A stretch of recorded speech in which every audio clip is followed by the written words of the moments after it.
Ito yung sa next natin, sa next program natin ay tungkol sa method, yung divine method na matatagpuan natin sa 2 Timothy chapter 2 verse 15.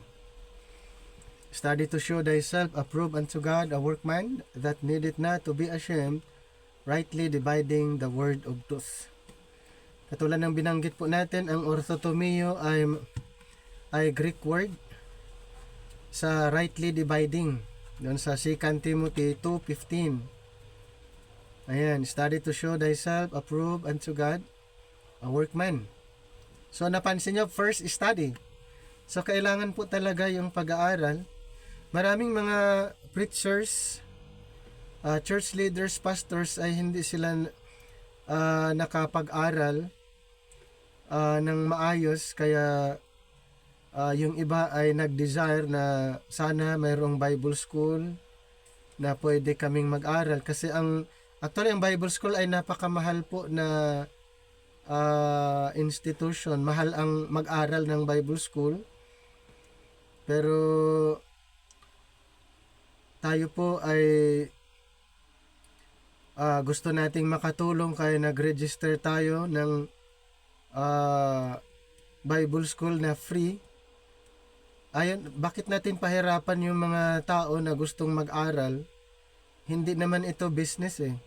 Ang gusto natin makatulong. Kaya yun po yung desire natin, na makatulong sa mga pastor o preachers, mga church leaders. Dito po, dalhin natin dito sa ating Bible school, isama natin, invite natin para ma-share natin at matulungan natin sila. So first, study. Study to show thyself approved unto God, a workman that needeth not to be ashamed, rightly dividing the word of truth. Actually, dito sa verse 9, mayroon na yung method na ibinigay, inintroduce si Apostle Paul. Itong rightly dividing the word of truth. Ito po yung method na kailangan natin para mas maunawaan natin ang scripture. So, ang objectives nga natin, pag-aaral para tayo maging approved workers. Approved sa Panginoon, at hindi tayo mahihiya na ipangaral ang banal na salita. How to study the Bible? Rightly dividing the word of truth. So, ang rightly dividing in Greek, ito po, orthotomeo, at noong 19th century ay na-define as accurately handling the word of truth, correctly handling the word of truth, or rightly handling the word of truth. Nagkaroon ng maraming available meaning noong 19th century, pero noong 16th century, ang available meaning ng orthotomeo ay rightly dividing ang katumbas lang ng orthotomeo. Pero pagdating ng 19th century, maraming available meaning, kaya itong orthotomeo ay yung nagbago, naging orthotomunta para magamit nila yung definition katulad ng correctly handling, accurately handling, and rightly handling the word of truth. Ayan. So, ang orthotomeo, ito ay ginagamit ng engineer, kaya engineering term or carpenter's line. Ang ibig sabihin kasi nito is cutting the straight line. Ibig sabihin, ang pag-aaral natin dapat mayroong guide.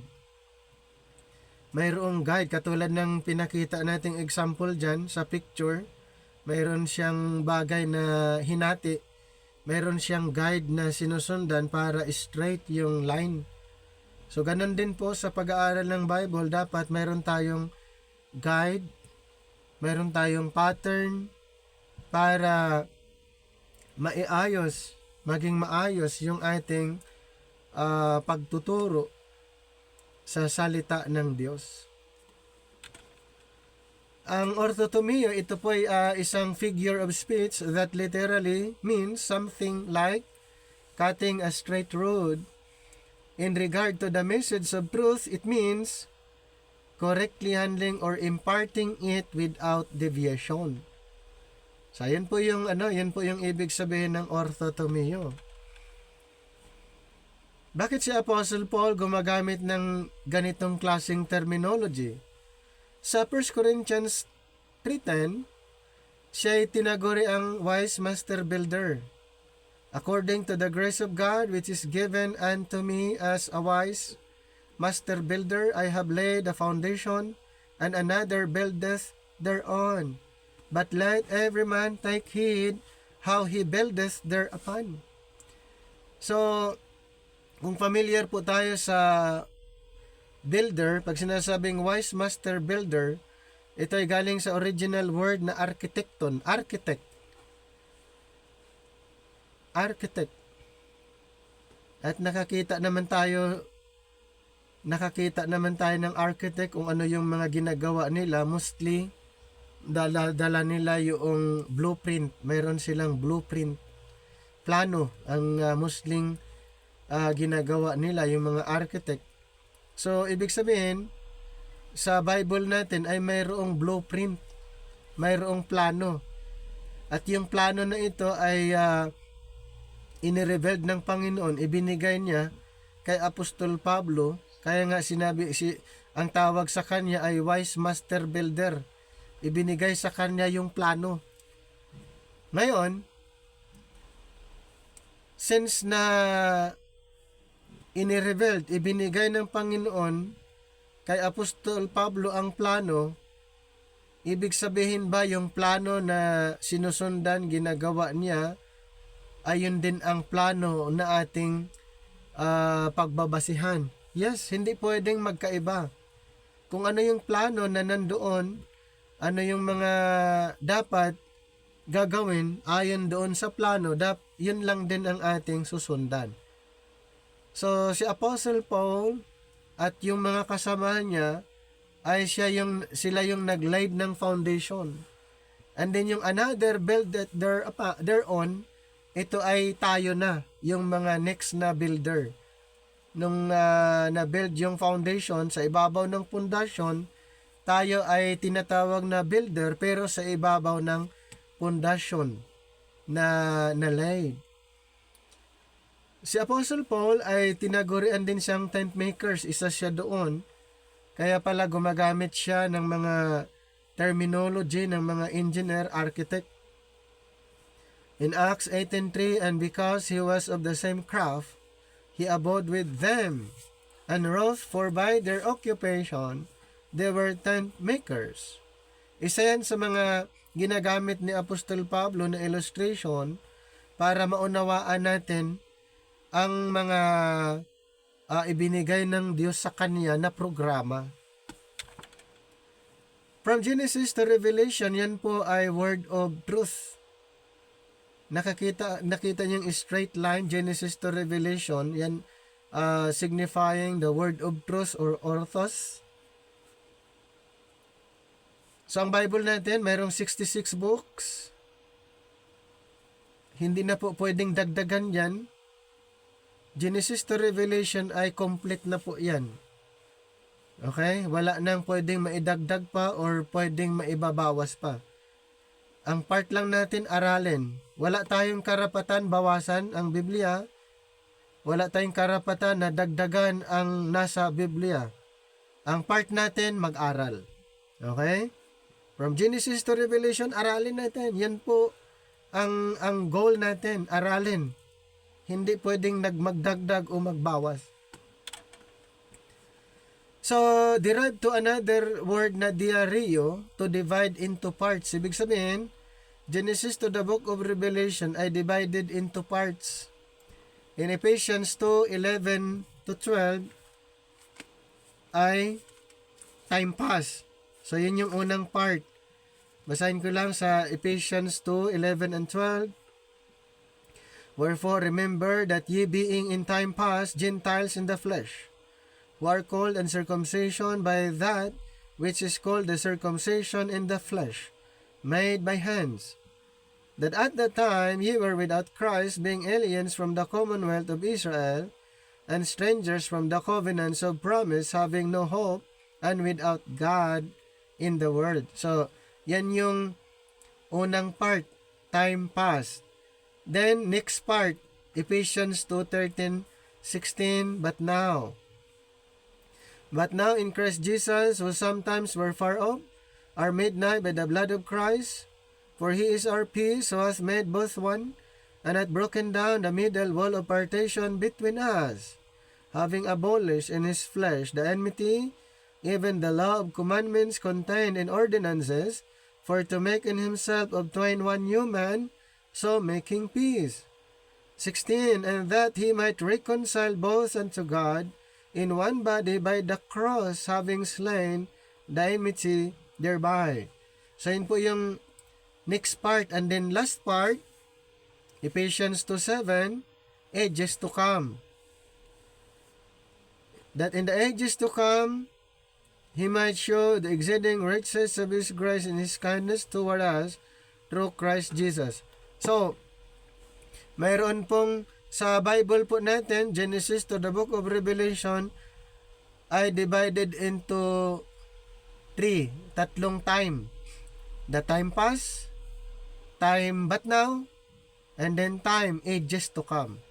So, mayroong mga pinag-uusapan na truth or katotohanan under the time past, at mayroon ding mga truth, katotohanan under the but now na iba doon sa time past. At mayroon din sa ages to come na mga katotohanan na hindi pwedeng ihahalo sa but now at hindi pwedeng ihahalo sa time past. So dito ay maunawaan natin na ang Bible ay may time past but now, ages to come, na hindi pwedeng paghahaluin, na katulad ng Muslim nangyayari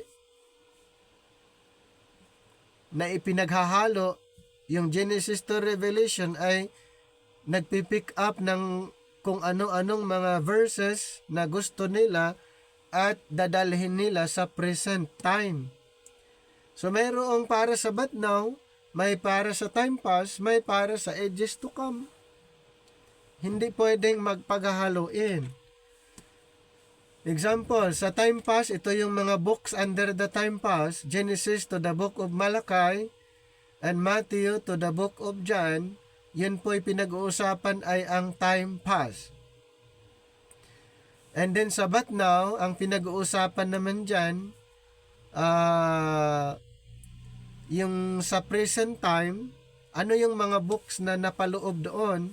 Romans to Philemon. So, ibig sabihin, hindi na kayo mahihirapan kasi na-divide na eh. But now, Romans to Philemon.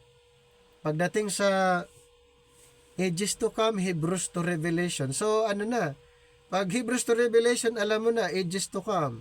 Time pass, Genesis to Malachi and Matthew to John, alam mo na agad, oops, time pass yan.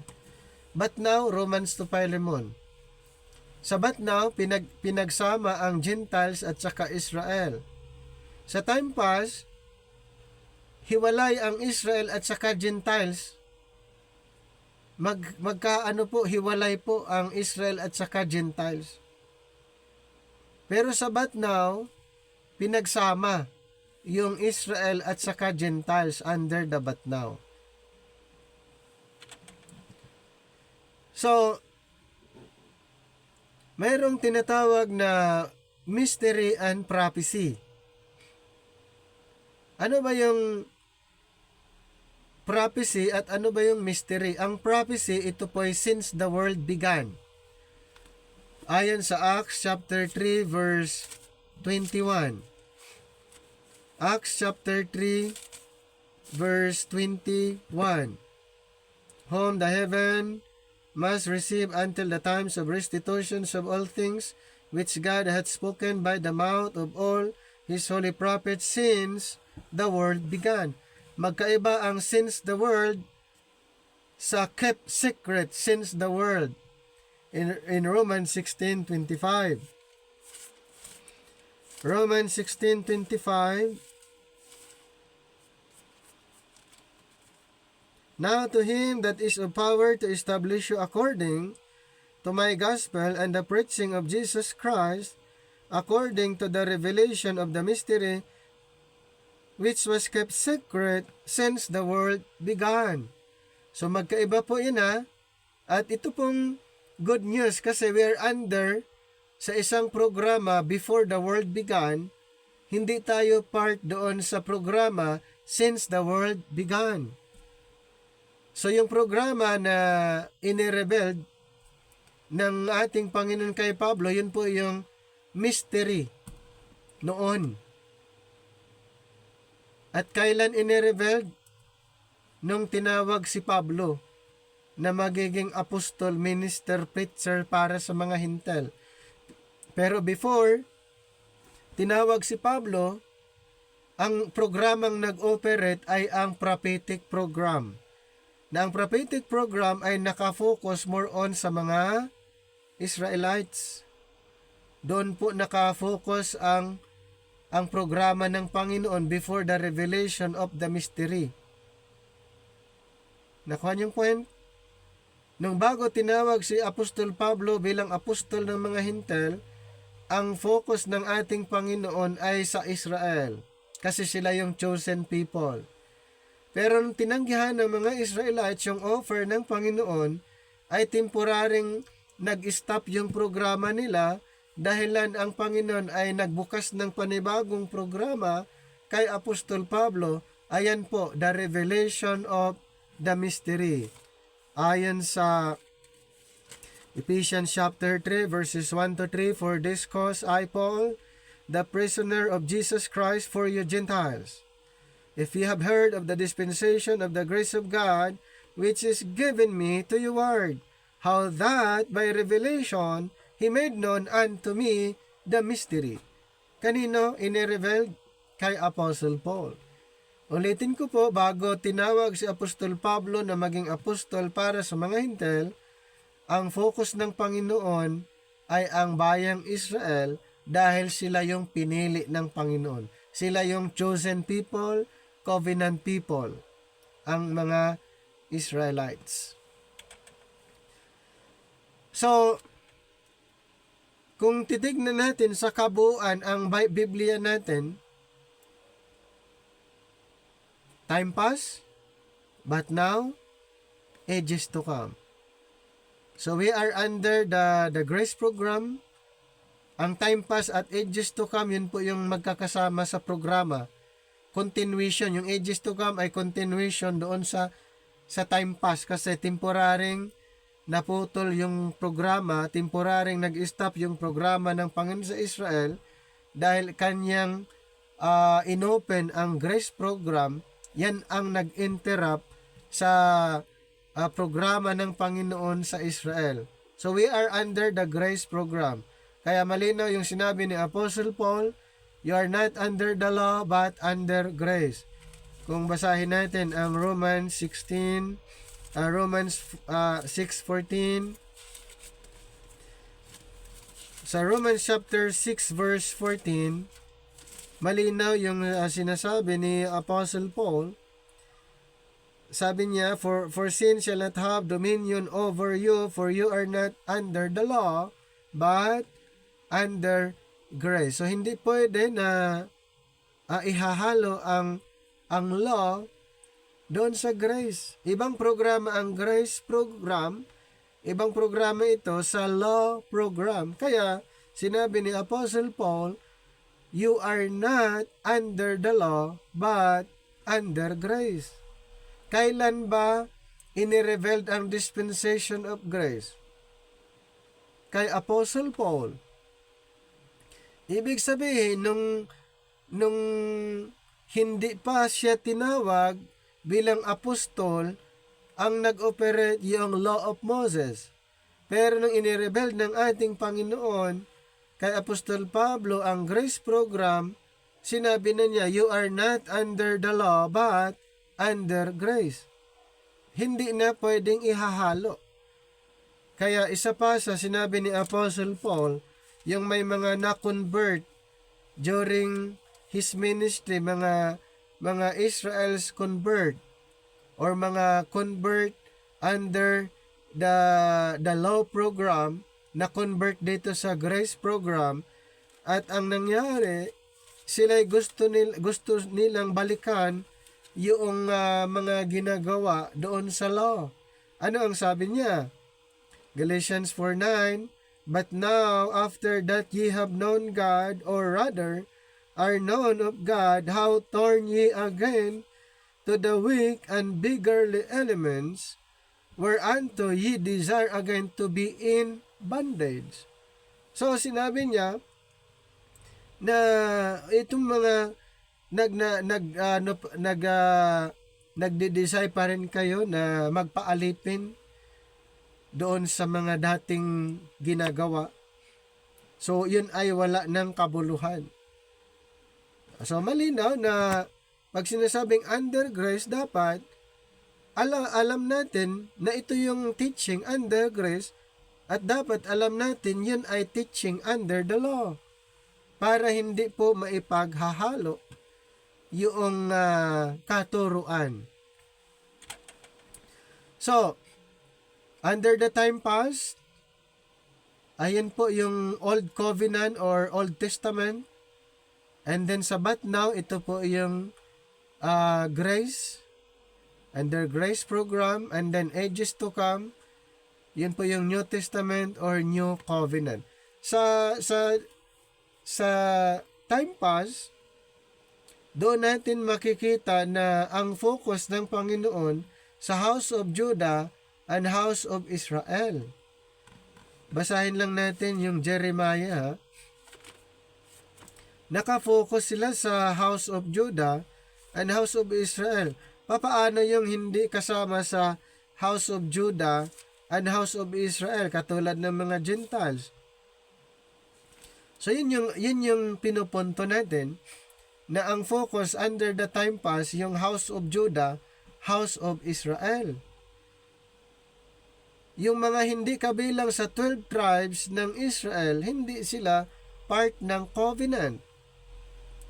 Jeremiah 31:31-34, "Behold, the days come, saith the Lord, that I will make a new covenant with the house of Israel." Nakita niya na the house of Israel and with the house of Judah. Kasama ba tayo sa house of Judah and house of Israel? Hindi. Pero yun yung focus under the time pass. Dito sa ages to come, sa Hebrews 8:7-13. Sila lang din ang pinag-uusapan. Ito yung sabi sa Hebrews 8. Start nating basahin sa verse 10. "For this is the covenant that I will make with the house of Israel. After those days, says the Lord, I will put my laws into their mind." Kaninong mind? Sa Israel. "And write them in their hearts, and I will be to them a God, and they shall be to me a people." Sa kanila lang ang focus. Pero ito pong good news under the But Now program ay wala pong pagkakaiba, Jews and Gentiles alike. Romans 10:12. Romans chapter 10 verse 12. "For there is no difference between the Jew and the Greek, for the same Lord over all is rich unto all that call upon Him." And then Galatians chapter 3:28. 3:28, there is neither Jew nor Greek, there is neither bond nor free, there is neither male nor female, for ye are all one in Jesus Christ. Noon, mayroon ba under the time pass, mayroon bang mababasa, Jews and Gentiles alike? Sa ages to come, mayroon bang mababasa, Jews and Gentiles alike? Wala po. Under the But Now, doon po natin malalaman na pinag-isa ang Israel at saka Gentiles under the But Now. pinagsama yung dalawang group before. Ulitin ko lang basahin sa Ephesians 2:13. But now in Christ Jesus, who sometimes were far off, are made nigh by the blood of Christ. Number 14. For he is our peace, who hath made both one, and hath broken down the middle wall of partition between us, having abolished in his flesh the enmity, even the law of commandments contained in ordinances, for to make in himself of twain one new man. So, dati, Jews and Gentiles ay hindi parehas. Pero under the but now, pinag-isa yung dalawang grupo. Kailan po nangyayari na ang dalawang grupo pinag-isa? Under the dispensation of grace. Nung bago pa nabuksan ang programang ito, ang Israel at Gentiles ay hindi po equal footing, hindi po parehas ang estado. Nangyari lamang po na parehas ang estado nung inirebel ng ating Panginoon kay Apostol Pablo ang dispensation of the grace of God. Nakuha nyo? During his time, during the ministry of Paul, pinagsama yung Israel and Hintil. Pero before Apostle Paul, yung mga 12 apostol, during the earthly ministry of Jesus, backward, wala kayong mababasa ng Israel and Gentiles pinag-isa. Ginawang isang group of people. May distinction po. Nangyari lamang na parehas ang estado during the dispensation of the grace of God. Alamin natin, mayroong ministry ang mga apostol na iba sa ministry ni Apostle Paul.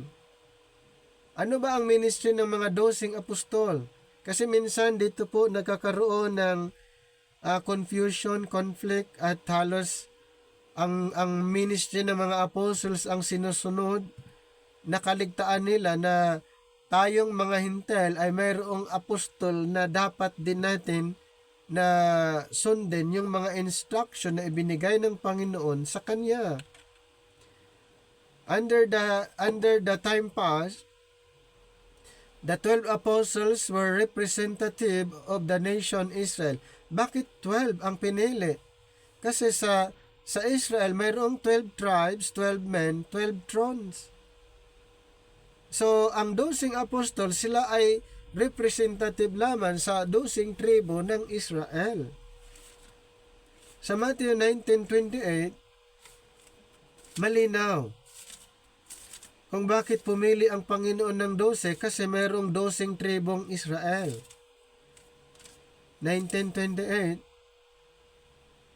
And Jesus said unto them, Verily I say unto you, that ye which have followed me in the regeneration, when the Son of Man shall sit in the throne of his glory, ye also shall sit upon 12 thrones, judging the 12 tribes of Israel. So, kung hindi tayo kasama sa 12 tribo ng Israel, ibig sabihin, hindi natin apostol yung mga 12 apostol. Kaya ito naman ang good news. Ang Panginoon pumili ng apostol para sa mga Hintil. Si Apostol Pablo. Kaya siya yung apostol natin. Anong sinabi sa Romans 11:13? Romans 11:13 ay sabi ni Pablo, For I speak to you Gentiles, inasmuch as I am the apostle of the Gentiles. So Apostle Paul, representative of the body of Christ. Yung mga 12 apostles were representatives of the nation Israel. Ano pa? The 12 apostles called by Christ on earth. Ang mga 12 apostol, pinili ng Panginoon nung si Kristo ay nandito sa lupa. Luke 6:13. And when it was day, he called unto him his disciples, of them to choose 12, whom also he named apostles. And then nakilala nila ang Panginoong Hesus dito sa lupa. Ayon sa Acts 1:9. Pagpupunta tayo kay Apostle Paul, si Pablo ay tinawag ng Panginoon nung si Kristo ay nasa langit. Acts 9:3-5. At nakilala ni Pablo si Kristo na si Kristo ay nasa langit in 1 Corinthians 15:8. Dito pa lang makita niyo ng pagkakaiba. Paano nakilala ng 12 apostol si Kristo at paano nakilala ni Pablo si Kristo. Nakita niyo yung kaibahan? Ang 12 apostol nakilala nila si Kristo dito sa earth, sa lupa. Si Pablo naman nakilala niya ang Panginoon nung si Kristo ay umakyat na sa langit. Ano pa? Ang mga 12 apostol ay sinugo para sa mga Israel. Kaya nga sa Mateo 10:5-6, malinaw na ang kanilang mission ay sa mga Israelites. 10:5-6, This 12 Jesus sent forth and commanded them, saying, Go not into the way of the Gentiles, and into any city of the Samaritans enter ye not, but go rather to the lordship of the house of Israel. So ang mission nila ay more on sa Israel. Luke 24:47-48. How about Apostle Paul? Si Apostol Pablo ay isinugo para sa lahat. Kasi nga ang Israel and Gentiles pinag-isa. Romans 10:12 and 11:22. Ang mga 12 apostol ay isinugo ng Panginoon para iproklama ang tungkol sa propesiya na ang mga Hintil maligtas sa pamagitan ng Israel. Acts 3:24-26. Ibig sabihin po, pwedeng maligtas pa lang mga Hintil during the prophesied program, pero dapat sila ay ma-convert sa Israel, ma-proselyte. Apostle Paul, siya isinugo, sent to proclaims God's secret purpose ng kaligtasan ng mga Hintil through the falls of Israel. Romans 11:7-23. Kaya doon natin makikita na nung tinanggihan ng Israel, ni-reject ng Israel yung offer, salvation is sent unto the Gentiles. Romans 11:11. Romans 11:11. I say then, have they stumbled that they should fall? God forbid. But rather through their fall, salvation is come unto the Gentiles. Dito the salvation is come unto the Gentiles for to provoke them to jealousy. Dito pa lang malinaw na ang kaligtasan ay nasa mga Hintil dahil tinanggihan ng mga Israelites yung offer. Ano pa? The 12 apostles agreed to confine their ministry to Israel after raising up of Paul. So nagkaroon sila ng agreement in Galatians 2:1-9 na ang agreement ganito, ang mga apostol ay mag-focus lamang sila sa Israel. While Apostle Paul so proceeds 12 as apostle of Gentiles, as Israel rejects kingdom in Galatians 2:1-9. So malinaw din na ayon sa kanilang agreement na si Apostol Pablo ay mag-ministry sa mga Hintil. Kaya ang dami natin ng mga dapat pag-aaralan, dapat nating uunawain dito sa Bible para maging maingat po tayo, lalo na sa paggamit ng scripture. Kailangan po natin maunawaan ang Biblia. Hindi po agad na angkinin yung mensahe na hindi para sa atin. Huwag nating kalimutan na mayroong dalawang pinag-uusapang group of people sa Bible, the Israelites and the Gentiles. Kailangan maging careful po tayo, yung ipinapangaral pala natin ay turo para sa Israel. Hindi na natin iniisip yon na ang itinuturo na natin yung para sa Israel, mayroong turo na para sa atin na dapat nating pag-aralan para hindi po maihalo. Okay, so hanggang dito na lang ang ating presentation at bukas ulit.